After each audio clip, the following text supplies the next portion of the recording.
Saying about this bill because it was well done, job well done, and I yield the floor. Madam President. Senator from Wyoming. Madam President, I rise today to again express my great disappointment about a matter of importance to Wyoming and many other public land states that have not been properly addressed by this omnibus bill in the Senate. Instead of producing a legislative solution based on discussions between our colleagues, debate and consideration in committee, and a fair and complete process on the floor, we have a bill before us that was put together by making another deal. Simply put, the Senate fails to do its job when we refuse to allow a fair, free, and open debate about an issue that's of such great concern to the people who will be affected by the decision.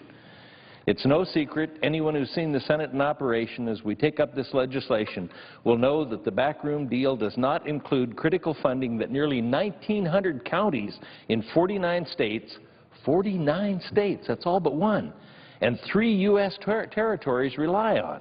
You'd think this kind of participation would draw an extraordinary amount of interest by us all to make sure this bill was written with the best interests of all the states and all our constituents in mind. Unfortunately, that doesn't appear to be the case. So what program is it that draws such interest from 1,900 counties, 3 territories, 49 states, and concern from such a widespread portion of our nation? I'm speaking of course, of payments in lieu of taxes. It's a program that's been in place for decades. It's not an issue that's new to the Senate. That's why I recently led an effort by several of my Senate colleagues urging that appropriators include this critical funding in the Interior Appropriations Bill.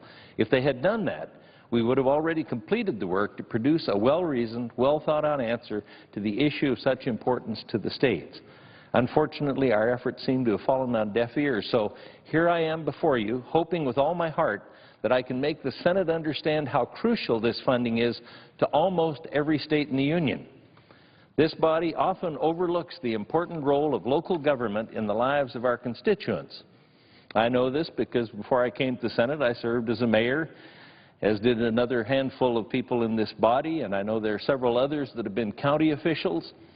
Communities and counties are responsible for providing fire protection, law enforcement, sanitation, public health, and education, just to name a few.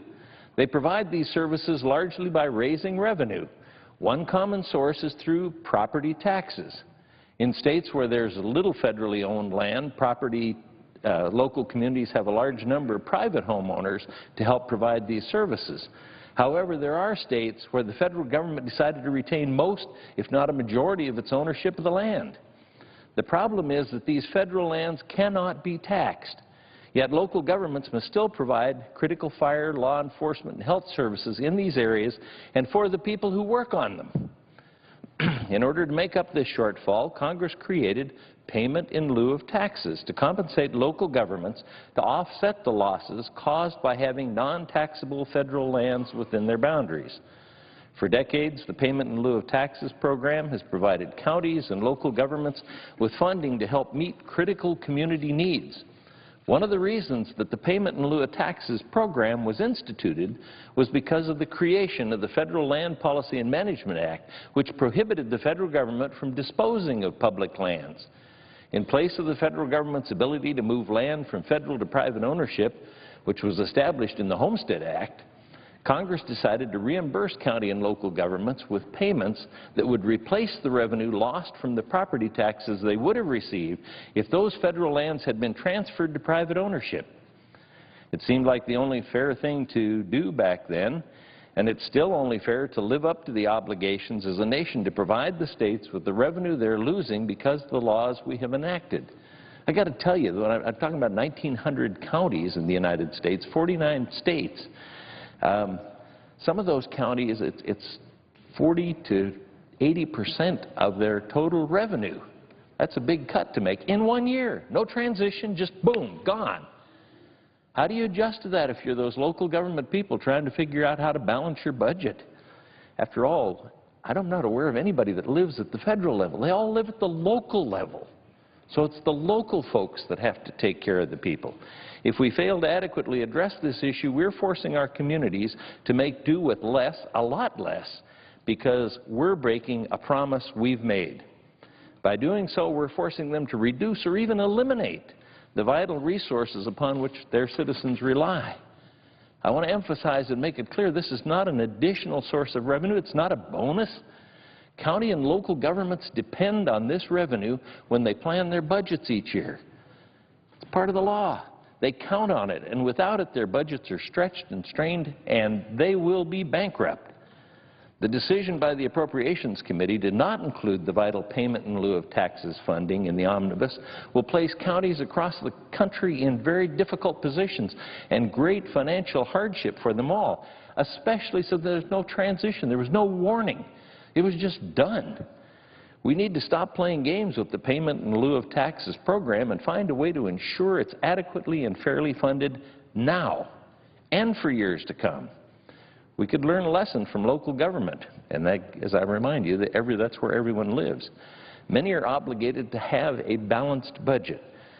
That forces communities to budget in advance, to debate priorities, to stick to considering spending measures through the normal legislative process. As we look for ways to adequately fund payment in lieu of taxes,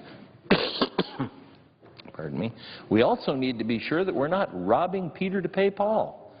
I was really extremely disappointed about the provision in the conference report. Now, a conference report comes to us for an up or down vote. We don't have any chance to debate that on the floor. We don't have a chance to amend it. But the conference report for highway reauthorization in 2012 robbed the abandoned mineland trust fund to pay for the payment in lieu of taxes obligation that time. They got paid, though. But we stole from a trust fund to do it. And again, it was a conference report, so there was no opportunity for amendments on it. State and local government, just like this omnibus, state and local governments rely on those funds to clean up high-priority abandoned mines. We shouldn't pit those funds against each other. Yes, the federal government is out of money. We're going to have to prioritize. We're going to have to move some things around. We're going to have to bring down the deficit so that eventually we can hopefully bring down the debt. And this isn't the only time that we've been doing this sort of thing. Twice now we have robbed the Pension Benefit Guaranty Corporation. Where do they get their money? Any private company, not federal company, any private company that has a pension fund has to pay a tax into this Pension Benefit Guaranty Corporation so that in case they go out of business, the people will be compensated that were promised a retirement. They'll get compensated 60% of what they were promised, just 60%. But we've raised that amount dramatically twice now on private corporations who were providing retirement for their workers. Now, that's all voluntary. They don't have to provide retirement for their workers. And if we keep raising that amount and it doesn't go to provide assurance that their employees will get their retirement, why would they keep their retirement going? People are going to lose retirement in the United States. Nobody's starting defined benefit plans right now because of the extra taxes that we're putting on it. And twice now we've raised that price and we've put it to something other than it was promised for. And here's the real kicker. We said that for the next 8 years we're going to steal that money so that we can spend that amount this year. I'm not sure that's legal. How do we force future Congresses to be sure to pay the money? No, we will have already spent the money, so we're asking them to pay back the money, and we're asking them to steal it out of a trust fund.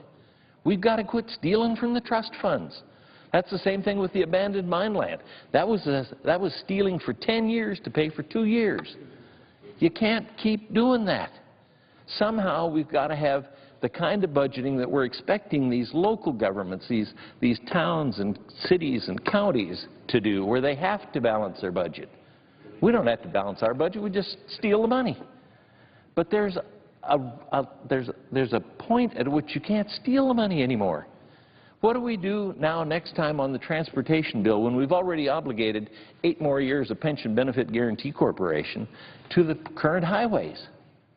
We won't have collected that yet. Where do we steal it from next time?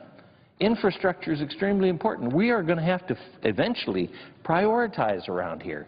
We're going to have to do the same thing we expect those towns and counties that we're stealing the payment in lieu of taxes money from in order to keep this business afloat. The payment in lieu of taxes program represents a promise we made to counties and local governments all across the nation.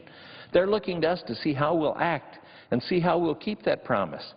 If we fail to do so, it will have an impact on almost every one of us who will surely hear about the repercussions when we go back home to meet with our constituents. I encourage and urge the Senate in the strongest terms to reconsider the payment in lieu of taxes program and the impact we may be bringing to people across the nation by failing to include it in this legislation. Now, these are governments that, you know, they have property taxes on the private property. And what happens if the people with the private property don't pay their taxes? The local government gets to put a lien on it and gets to put it on the market. Maybe that's what we ought to do with this federal land. Put a lien on it. Put it on the market. It's a debt that the federal government said they would pay and they're not paying. It's payment in lieu of property taxes. If the property taxes aren't paid, there is a way that the local government can make up for it, but there isn't if the federal government just decides to quit paying. And that's kind of what we did. We said, taxes are hard to pay. You know, if everybody in America said taxes are hard to pay and quit paying them, we'd be in one heck of a fix. Well, we can't do that to the towns and counties either. I yield the floor. Madam President. Senator from Louisiana. Before the senator from Wyoming leaves, I wanted to just to comment about some of the things that he said about PILT and assure him that should the ambassadorship go forward for China, should Ron Wyden become the chair of the Finance Committee, I will become the chair of the Energy Committee, and he has my commitment now to help him work on that. I am very well aware, having served on that committee for 10 years, how important PILT is, payment in lieu of taxes, to some of the states in the West, primarily less populated states, and their tax base is very affected by the fact that the federal government owns a great deal of land. The senator knows through the chair that in my state we only have 2.5% of federal land. I'd like to ask the senator what percent of your state is federal land through the chair. Madam President. Senator from Wyoming. 49% of Wyoming is federal land, and we like having the federal land. We like the people that come to visit it, but there are a lot of expenses that go with that, and to just jerk the money away right away. Yeah. In the committee that you're talking about with Senator Wyden, what we've always talked about is a transition to do anything. And there are a number of ways we could transition this that I don't think would hurt the federal government or hurt the local counties. But it requires a lot of flexibility. It requires going through a regular process in committee and then coming to the floor and making some decisions. And this is just wrong to just steal it one time. If I could be recognized, I want to commit to work with the senator, and I'm very sympathetic and understand his position, and we'll be talking to the leadership on both sides to see what we can do. It's very hard for that money to come away at such an abrupt time, and there are some issues that I know that are pending before the committee where that could potentially get resolved. So I just wanted to offer my help and support at the appropriate time. But I wanted to speak for just a minute in honor of National Mentoring Month. Senator Isaacson and I have introduced the Senate resolution to pay tribute to millions of men and women whose lives are enriched every day by mentors in our country. And I know that we're going to get right back on the discussion on the Appropriations Committee, but I wanted to take just a point of personal privilege for 2 or 3 minutes to talk about the fact that this is the 13th anniversary of the National Mentoring Month, and today is the Thank Your Mentor Day. I want to acknowledge, and I'm very grateful to the following senators: Senator Baldwin, Senator Brown, Senator Carper, Senator Cochran, Senator Durbin, Gillibrand, Klobuchar, McCuskey, Murray, Rubio, Schumer, Scott, Warren, and Wyden, who co-sponsored our mentor resolution and have been real leaders in the mentorship movement. We can all identify hundreds of young people or people of all different ages that are stepping up and doing an act of support and mentoring for a young person that is making a real difference in their lives. I wanted to just point out 4 in Louisiana today. One, Loretta here, is serving 20 hours a week as a foster grandparent, working with special needs children at the James Ward Elementary School in Lake Charles, Louisiana. With her loving guidance, the student mentee went from a 47% skill mastery in math to 80%. Madam President, that's a pretty significant jump. That is a life-changing improvement for that child and opens up a real opportunity for future mentorship works. In one of my favorite programs, the National Guard Youth Challenge Program, which started in 1993, the program opens its doors to young people between the ages of 16 and 18 that have dropped out of school, in many instances dropped out of their families. Their families have given up on them, and they've given up on their families, and they are headed nowhere but to either prison or to a homeless shelter or worse. Our National Guard steps up, and besides doing all the amazing things our National Guard does here at home, in peacetime and in war, they're also mentoring. They've mentored over 100,000 young people in the last 13 years, and we graduate from our 3 programs in Louisiana about 2,400 kids a year, each one with a mentor. So I wanted to give a shout-out to the National Guard and the National Guard Youth Challenge Program. Of course, a program that we all support on both sides of the aisle, Big Brothers Big Sisters. There are 3 Big Brother Big Sister agencies serving 841 at-risk youth in the state of Louisiana. These are youth that include children of single parents whose parents currently are maybe incarcerated. And we've got a wonderful Big Brother Big Sister mentor here. Ermi is an outstanding Big Sister serving in Jennings, Louisiana. Proudly says that her most rewarding aspect of serving as a mentor is knowing, she says, I am making a difference in the young person's life. And finally, our Big Buddy program. Big Buddy is a leading community program in Baton Rouge, Louisiana. It's national as well, supported broadly by members of Congress and local officials. We, in our program, serve 700 disadvantaged youth each week. Now, I'm going to end by submitting the rest of my comments to the record, but I do want to particularly say how proud I am of the Million Women Mentors that was launched today.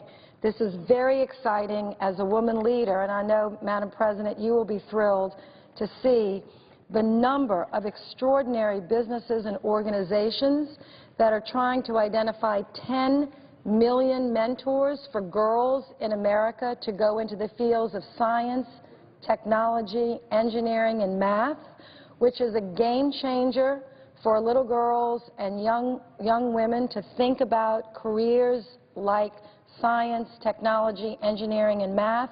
There's such a need in our country for that skilled labor, and so mentors are stepping up and filling in the gap. So I want everyone to just be proud that today is Mentor Month, a celebration of Mentorship Month, and I thank Senator Isaacson for joining me in supporting this effort. And I know we need to get back on the Appropriations Committee, so I yield the floor, and I thank the point of personal privilege. Madam President. The Republican whip. Madam President, 4.5 years ago, the United States went through a terrible recession, what we now know as the Great Recession. But since that time, we've had the slowest economic recovery since the Great Depression. And our labor force participation rate, which is just a fancy way of saying the number of people, or the percentage of people who are actually in the workforce looking for work, is much lower than it was at the height of the recession. So even though the unemployment rate is coming down a little by little, the main reason why that's true is because many people are simply giving up looking for work. Last month alone, 345,000 people dropped out of the workforce. Even when we look exclusively at workers between the age of 25 and 54, their participation rate is significantly lower than it was when President Obama took office. Meanwhile, 4 million people who are still in the workforce have now been jobless for more than 6 months. As I mentioned, if the Obama economic recovery had been as strong as the Reagan recovery in the 1980s, we'd currently have millions more of private sector jobs. So what's the President's big idea for helping the economy getting back on track? Well, last night, according to published news reports, he was drinking martinis and plotting his 2014 political strategy with his fellow Democrat Party members. He apparently told the Democrats present, at least reportedly, that he would continue to go it alone if he couldn't get bipartisan support for his support by issuing more executive orders. And he'd do that if Republicans didn't cave in and give him every single thing that he wants on every issue. So rather than talking to Republicans in bipartisan discussion about how we can come together on real solutions to the problems that face our economy and people out of work, the President instead has defaulted in favor of poll-tested ideas and political gimmicks leading into the run-up to the 2014 election. Now, sipping martinis and plotting politics while millions of Americans are out of work shows just how out of touch the President has become, and unfortunately, so many of the folks who vote with him on each and every issue that comes before the Senate. But putting last night's party aside for a moment, I'd like to ask my friends across the aisle just a few questions about the recent Senate debate over unemployment insurance. The first question: if extending unemployment insurance benefits for the long-term unemployed is so important, why didn't the Majority Leader schedule a vote last month before those benefits expired on December the 28th? That's the first question. Second question: why would you want to add $6.4 billion to the national debt when the national debt is already $17.3 trillion? And why would you want to do that if you knew that the bill had no chance of passing because Republicans were not going to agree to a bill that adds to the national debt? You might ask whether it's really hard to find $6.4 billion in an annual spending budget of $3.8 trillion. Well, I'll do the math for you. $6.4 billion is roughly 0.0017% of what the federal government spends in a given year. Seems to me that that would be relatively easy to do, and in fact, Republicans had amendments that would pay for the 3-month extension, as well as restore the pension benefits for the military that was cut in the earlier budget deal. But the Majority Leader refused to allow an open amendment process that would have allowed a vote on either one of those. And I would like to ask the Majority Leader, rhetorically, he's not here in the chamber, but I'm sure he has people listening, why is it that the Majority Leader refused to allow any pro-growth measures to the final bill? Republicans had a number of amendments that would have improved the education and training component of our unemployment compensation system. If you look at the 3 major causes of long-term unemployment, one is education. We need to deal with that. The other is family choices, harder for government to have an influence on. But the third is jobs and the job environment. But the Majority Leader blocked every single opportunity to address either education reforms and job training or to deal with the pro-growth measures, which have actually created more jobs, so fewer people would have to be on unemployment and more people would be able to find work, as I know they would prefer to do. So if the Majority Leader and our Democratic friends who join in blocking every Republican idea to either pay for it or to help improve job training or to improve the private sector's ability to create jobs and allow people to go to work, I'd like to hear the answers to those. There's a much better way to fuel job creation, reduce unemployment, and promote upward mobility that doesn't involve playing politics while millions of Americans are looking for work. For starters, let's pick some of the low-hanging fruit. And I bet the presiding officer, based on some of the remarks I've seen attributed to her, would agree with this one. The Canadian government has spent years urging President Obama to approve the Keystone XL pipeline, which would create thousands of well-paying jobs, middle-class jobs, right here in the United States. This administration, this president, actually promised Republicans in a meeting he had with them last year that he would make a decision on this by the end of last year, 2013. And we're still waiting for his decision. And all we hear is the sound of crickets when it comes to the Keystone XL pipeline. But this president and this White House, this administration could effectively create those jobs with the stroke of a pen by approving the Keystone XL pipeline. So it doesn't get much easier than that. Indeed, even if the president's own former national security, even his own former national security advisor has said publicly he thinks the president ought to do this. Because this is not just an economic issue. This isn't just a jobs issue. Every barrel of oil that we transport on the Keystone XL pipeline from a friendly country like Canada means less oil we have to import from volatile regions of the planet like the Middle East. But beyond the pipeline issue, which is the lowest of the low-hanging fruit in terms of creating jobs and getting the economy moving again, the Obama administration should generally stop hindering our domestic energy production.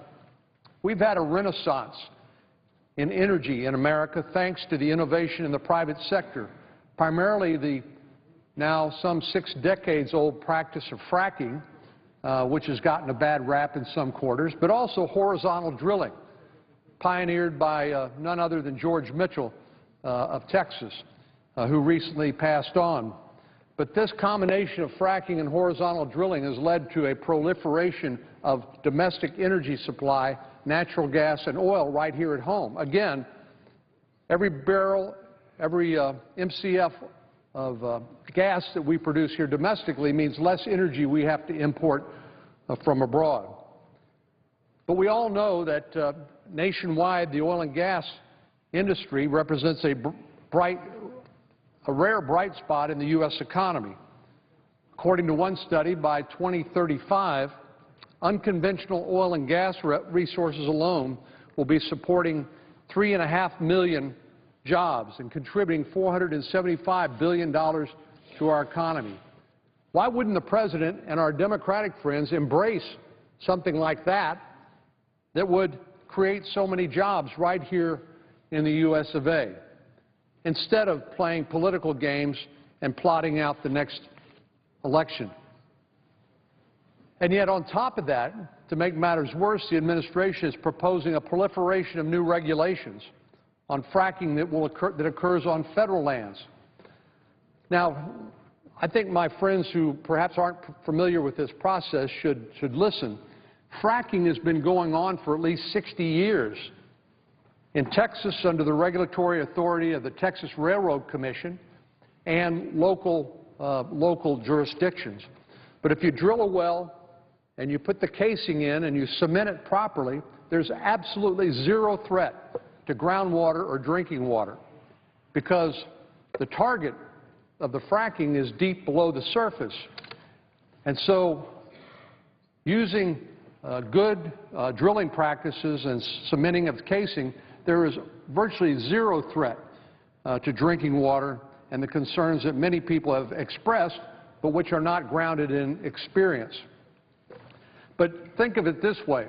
If the federal government has made such a hash out of health care after Obamacare by taking over 1/6 of the economy and our national health care, what I worry about is what they would do if the federal government decides to take over regulation of fracking, because it's been handled appropriately at the state and local level, and I'm afraid they'll make a hash out of that as well.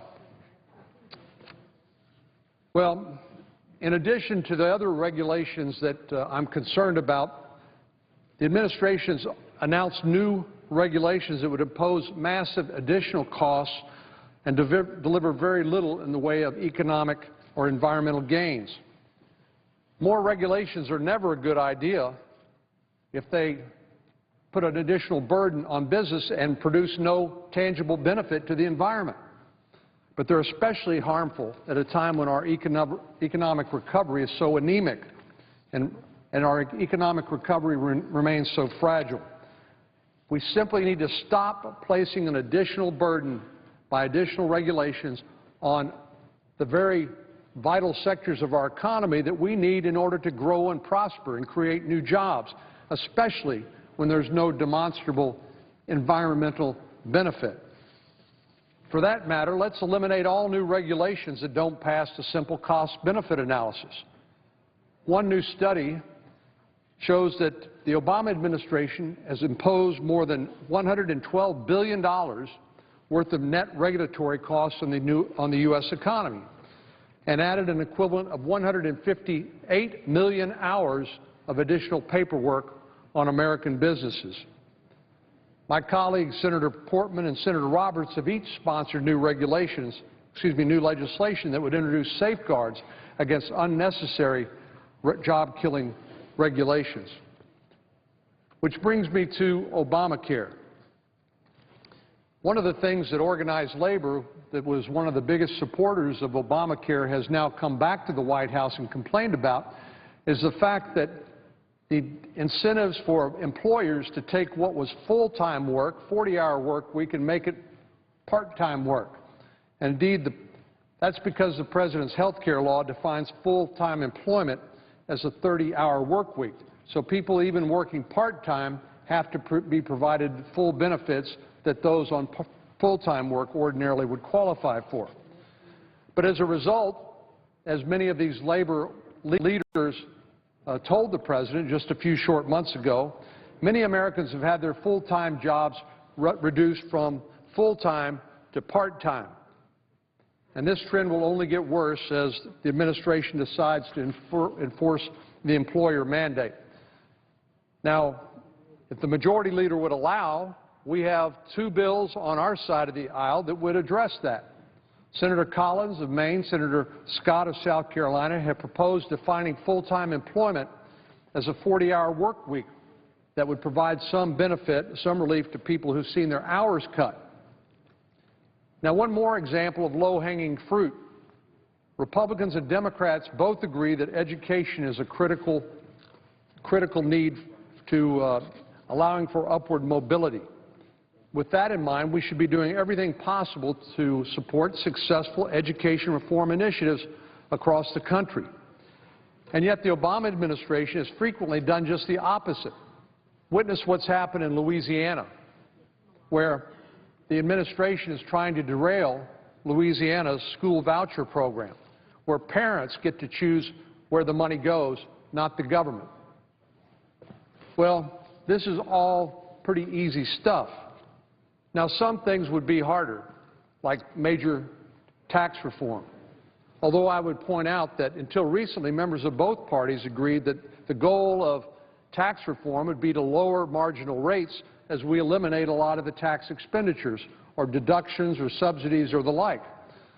Well, we want to adopt those kinds of pro-growth tax reform, but we're never going to make any real progress as long as our friends across the aisle insist on using this to raise more money for the federal government to spend and not reduce marginal rates. And in other words, to basically undermine the benefit of pro-growth tax reform just in order to get an additional $1 trillion or $2 to spend. The stalemate on tax reform reflects a broader problem here in Washington, Madam President. Despite the long-term unemployment crisis and despite the massive drop in people actually in the workforce and looking for work, the President has still failed to put forth any serious job creation agenda. Sure, he wants the government to take more of your hard-earned tax dollars and spend it because he thinks that the government can do a better job than you can spending your own money. But it hadn't worked. Jobs and the economy remain Americans' top concerns. Yet, unfortunately, the President is already now in full re-election mode, recognizing that his second term, that his ability to get things done is going to be highly dependent on the midterm elections in November 2012. Hence, rather than working with Republicans to try to address these problems, the team meetings he has at the White House, sipping martinis and planning strategy for November 2014. Americans deserve better than that. They deserve a comprehensive job creation agenda that includes serious tax reform, serious regulatory reform, and serious health care reforms, an agenda that makes it easier for businesses to hire workers and easier for families to pursue the American dream. We've done our best to propose such an agenda, but unfortunately, we're still waiting for the majority leader and the President to take us up on that offer. Madam President, I yield the floor.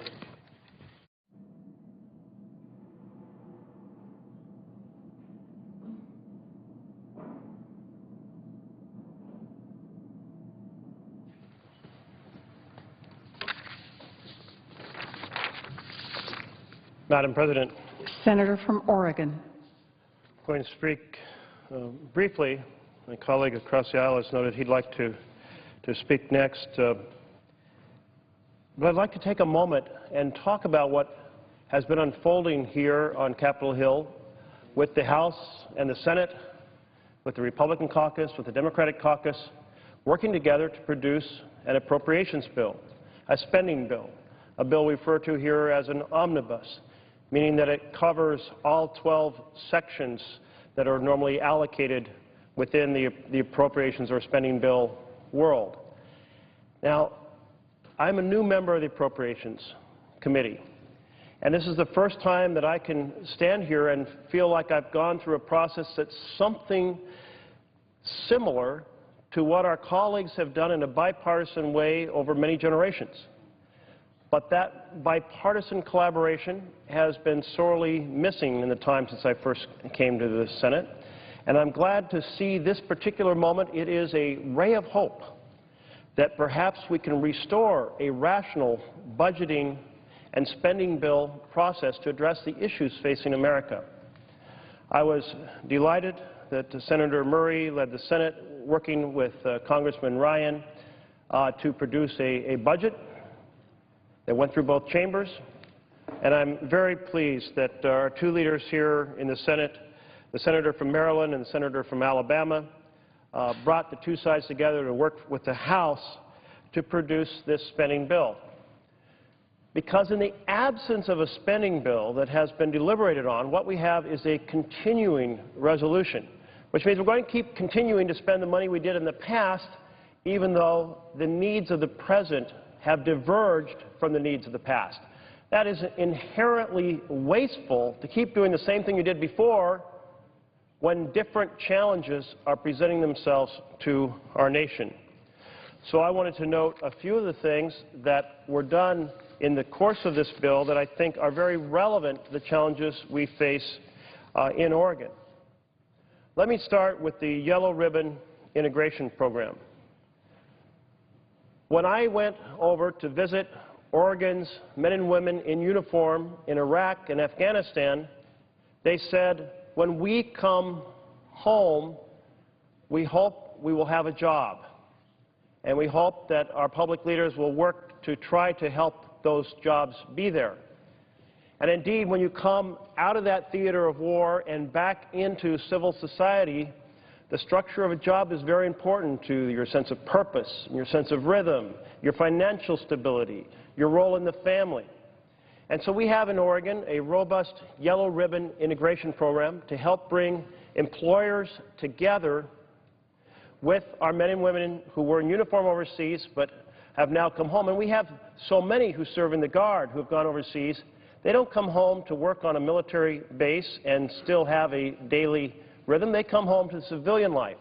And so restoring and preserving this Yellow Ribbon Integration Program that was done in this bill is very important to many of our men and women who were in uniform overseas and have come home.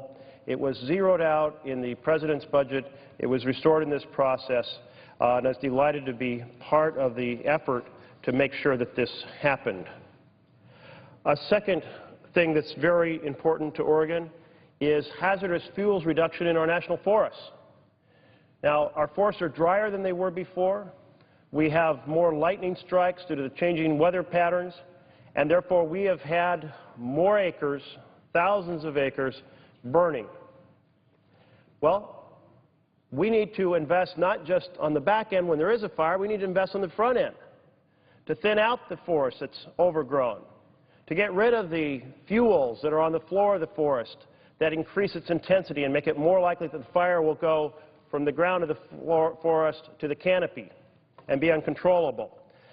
So those funds were dramatically cut by the administration and largely restored in the appropriations process. We need more in that area. We need to do more on the front end, but it was a big step forward to do what was done in this bill. A third issue affecting Oregon are small ports. In the last fiscal year, there was no set-aside for small ports.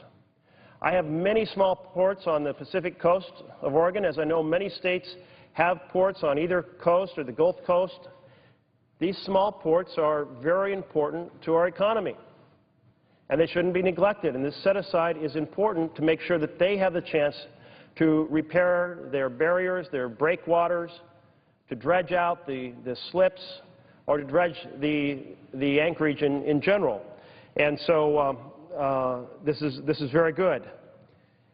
And what about the debris that have been floating over from the tsunami in Japan and been cleaned up on the Oregon coast? Well, this bill says, yes, the funds that are available can be used to reimburse the communities. They had to do this on their own because we had not yet acted here in this chamber to provide them with resources.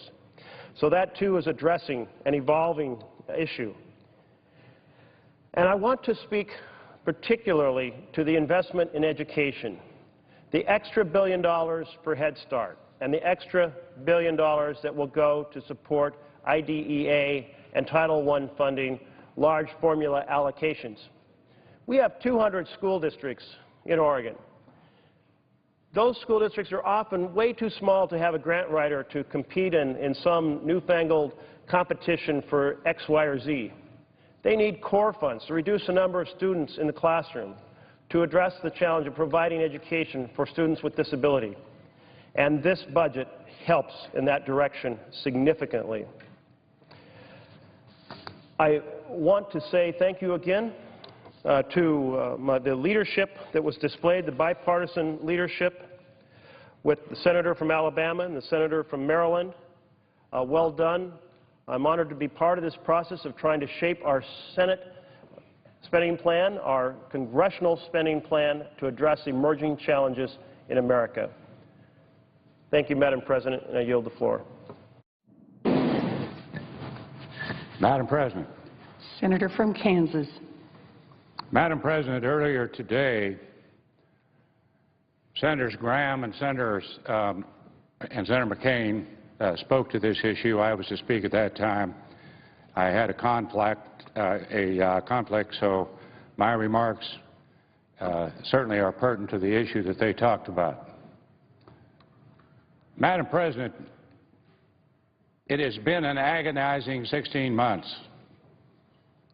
But this week, through the investigation efforts of the House Armed Services Committee, the Senate Intelligence Committee, we have learned that circumstances surrounding the terrorist attacks on our U.S. consulate in Benghazi and the murder of 4 Americans, as told by this administration, simply are not factual. A year of news reporting and these congressional findings confirm an egregious disconnect between what the administration has alleged and the facts of what have happened. As we say in Kansas, simply put, it just doesn't add up.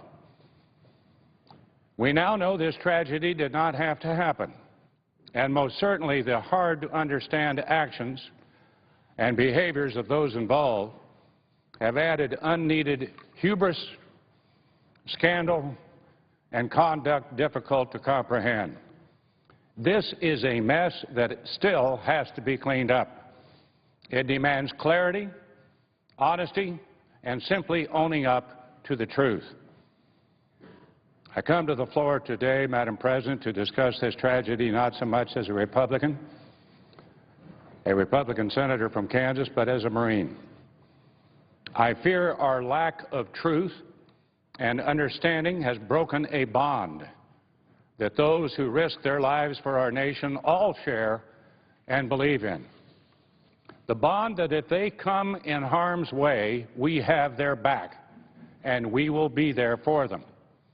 Madam President, this is a speech I wish I never had to make.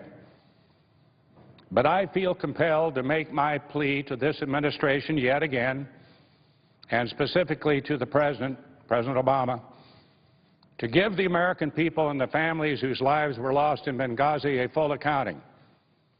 It is long overdue. A month after the attacks, I wrote the President, as a Marine, with the deepest concern regarding his personal handling and that of his administration of the Benghazi attacks and the damage it continues to do to that sacred bond our men and women in uniform have of sacrifice for each other. And that extends to those who serve our country overseas in a civilian capacity as well. I am once again asking this President, our Commander-in-Chief, to actively restore the trust and sincerity once made with that promise to never leave anybody behind.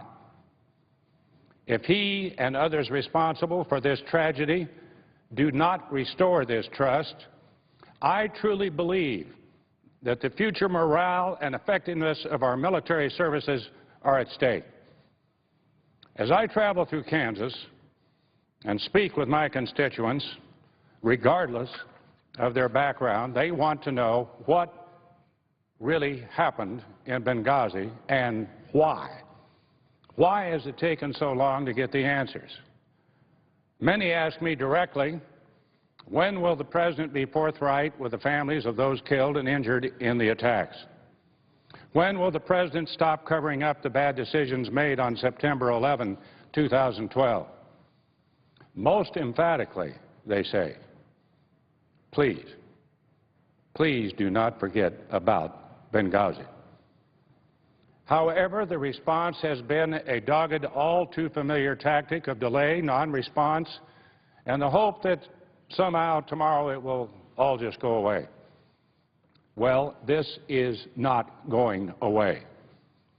I applaud my colleagues on the House Armed Services Committee for the recent release of 450 pages documenting these classified hearings held over the past year. I applaud my colleagues on the Senate Intelligence Committee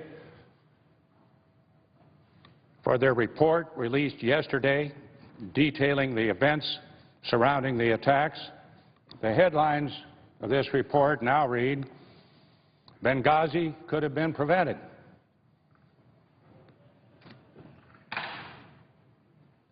While the results of these investigations have brought more truth to light, they have also brought more questions to mind. As a Marine, I know there is no mission that our Marines cannot accomplish or complete. And if press reports are accurate, I do not understand why our Marines' Rapid Response Unit was delayed by an hour, required to change out of their uniforms into plain civilian clothing, and then ultimately simply turned away.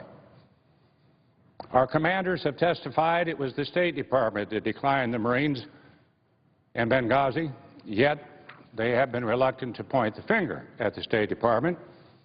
Well, somebody made this call. Someone gave this order. Facts are stubborn things, and as more relevant facts are now becoming public, the obvious questions increase.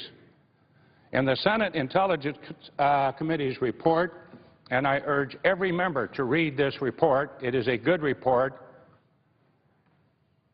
But in that report, it is made clear that individuals within the administration have continued to stonewall Congress from the truth. I'm not going to go into every detail here on the floor. It's all here in this report, but enough is enough. Congress has the constitutional duty to ensure the executive branch does not abuse its power. That power has been abused. No one who has played a role in this debacle has been held accountable. No one. Let alone anybody brought to justice, as promised by the President. In fact, just the opposite. We have released individuals who have returned to start working on the next terrorist attack. Likewise, this report makes it clear U.S. personnel raised alarms for months before the attacks. Requests for additional security were made by the previous ambassador as early as February 2012. Yet the State Department's Assistant Secretary for International Programs, Charlene Lamb, rejected the request because Libya was, quote, a political game, according to the report, and the administration did not want to look bad, according to the Senate Intelligence Committee's report. The absurdity and egregious behavior of putting politics before security is overwhelming. Lives were at stake. And it has been confirmed that our top military leaders, General Ham, General Dempsey, Secretary Panetta, knew immediately this was a terrorist attack and not a protest. And so did the President. We knew that AQIM, AQAP, the Mohammed Jamal Network, Ansar al-Sharia, founded by Sufyan Ben-Kumi, a former detainee released by this administration, were all involved. This just raises more questions. Why were there no contingency plans in place? We had actionable intelligence. The British left. The Red Cross left. There certainly were no flags flying in Benghazi by any Western nation, and the consulate had already been attacked. Why didn't we deploy immediately with the assumption that there would be follow-on attacks? Why were those who paid the ultimate sacrifice left to their own devices that day on September 11 that anyone can anticipate would bring trouble? Our generals have testified that the United States was not even looking at Libya, but rather Tunisia, Egypt, and the Sudan. Less than 1 year after Gaddafi, and no one was concerned about safety in Libya? Does anyone believe this assessment? Given the turmoil and danger, did the State Department really believe that we could, quote, normalize Libya, that the country was stable? This has been an incredible example of condescending arrogance and elitism, putting politics and personal agenda ahead of protecting the lives of Americans. The insult is that 16 months later, we still can't get the truth. We now know without a shadow of doubt that there was actionable intelligence. We know that no action was taken. And I personally, as an individual senator, and yes, as a Marine, am fed up with the lack of accountability this administration has taken in response. I'm fed up with the stonewalling by several of those in the State Department who have ignored a request from the intelligence community for testimony. The committee rules say in the Intelligence Committee that you can issue subpoenas. I know that that is up to the chairperson and the ranking member and the members of the committee. When then Secretary Clinton came before Congress to testify, she replied, "What difference does it make?" The difference, our ambassador and 3 other patriots did not have to die. The families of Ambassador Stevens, Sean Smith, Tyrone Woods, and Glenn Doherty deserve better from this country. They deserve more from this president. And with that in mind, I think I just want to make a simple and very respectful request of the president. I simply ask that he take the opportunity during his State of the Union speech on Tuesday, January 28, to give those families and all Americans the whole story. Mr. President, I simply ask that you be forthright with the American people. Help us get beyond this tragedy. Help us restore confidence and faith for our personnel living overseas, serving overseas, and in harm's way, that the sacred bond of always having their back is not gone. Yesterday, I had the opportunity to speak with 40 young Marines, all second lieutenants, who are just about to finish the basic school at Quantico, Virginia. They're going to be great officers. I hope someday some of them will be senators and congressmen. I looked each one of them in their eyes and let them know, because they needed to know, that a bipartisan majority in this Senate has not forgotten about that promise, the same promise that was made to me when I joined the Corps. I say to President Obama, I hope you can make that promise again soon, too. I yield the floor. Madam President, Senator from South Dakota. the omnibus funding bill before the Senate today is a remarkable accomplishment and a welcome reminder that Congress can function effectively when members are willing to sit down and work through their differences together. The large margin by which the omnibus passed in the House is a testament to the bipartisan nature of the agreement and to the determination, skill, and leadership of Chairwoman Mikulski and Congressman Rogers.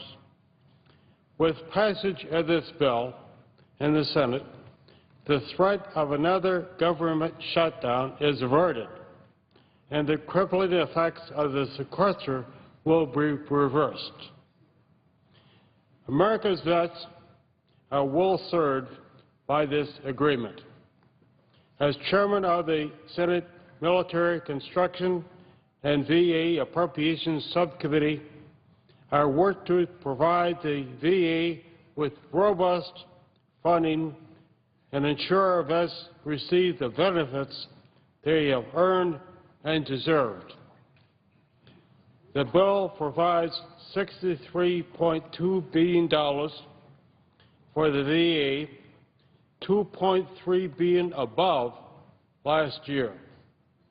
It fully funds a host of vital programs, including compensation, pensions, and health care, and it targets funding for crucial initiatives for homeless vets, rural health care, medical research, suicide prevention, women vets, and Iraq and Afghanistan vets, to name just a few. Of major importance, the agreement also includes a comprehensive plan to address the massive backlog of vets' disability claims. In 2013, the backlog of compensation claims for service-related disabilities soared to record levels. In March of 2013, the backlog of claims pending for more than 125 days had grown to over 630,000 claims. More than 70% of the total claims pending. As of this week, there are 400,000 claims in the backlog. The Department has made substantial progress over the past several months, but thousands of vets continue to face lengthy delays in having their disabilities claims processed. In response to this problem, I included in the omnibus a 10-point action plan to give the VA additional tools to address the claims backlog and to strengthen training, oversight, and accountability. This includes important upgrades to computer hardware in VA regional offices and $100 million in overtime and training money to work through the backlog in processing vets' disability claims.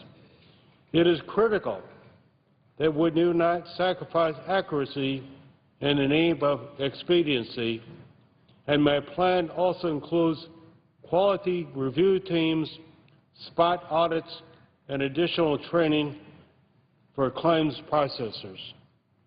Especially important in South Dakota, I worked hard to expand VA health care to rural vets. Nationwide, nearly 30% of America's vets live in rural areas that are often far from major VA medical centers or clinics. The Omnibus Appropriations Bill builds on the Rural Health Initiative I launched in fiscal year 2009 to close gaps in VA medical care in rural and remote areas. The bill provides $250 million for rural health care, including telehealth and mobile clinics for vets in rural and highly rural areas, including Native American populations. Our vets deserve the best and highest quality care from the VA. The fiscal year 2014 Omnibus Appropriations Bill provides the VA with significant new tools and funding to carry out its mission, and I look forward to the bill's prompt passage. I yield the floor.